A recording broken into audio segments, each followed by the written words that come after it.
So then, February 11th, 1990, in the Tokyo Dome in Tokyo, Japan. You fly over there, and everyone's gearing up for the fight.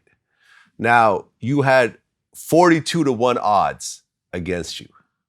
But you know what, though? Not to cut you off, it wasn't even odds. That was after the fight. That was after the fight because it wasn't. You couldn't even bet on the fight. It wasn't even booked. That was just something they came up with after the fact.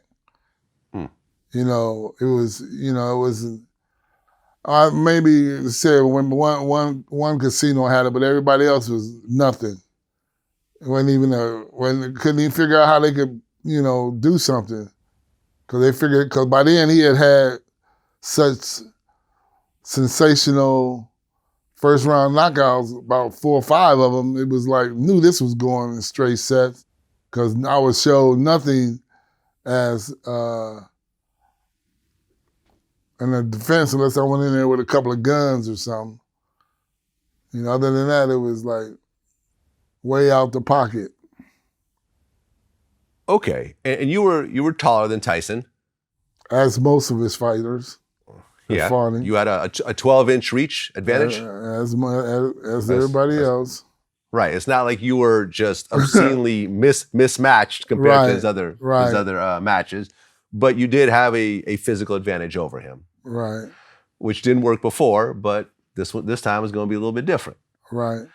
So, coming into the ring, you know, when you guys, you know, meet with the referee and you touch gloves and everything, well, was Tyson just like trying to get in your heads, you know, giving you that death glare and everything?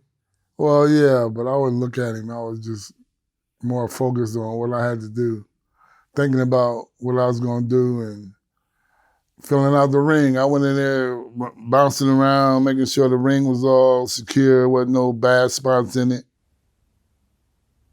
Just knowing this was it. Got to let it go now. You don't do nothing else. You better let it go now.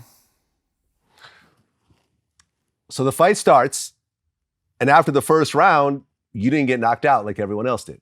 Right. That was a feat in itself. Right. Wait a minute. A bell rung. Right. You know, you lasted more than 90% of his opponents. Right. Once you got in the ring, and, you know, did he really connect with you on that first round? No.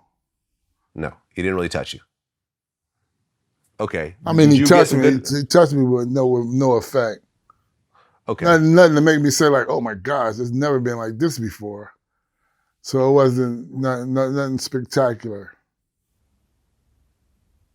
Okay. And you came in, and with all your training and all your strategy, and you were sticking with your strategy. You started hitting him with the jabs, and he was running into your jabs, and you kind of started to touch him up a little bit. You know, when that started to happen, how did you feel? Was the confidence starting to build at that point, and you were like, okay, this is actually gonna be a real fight?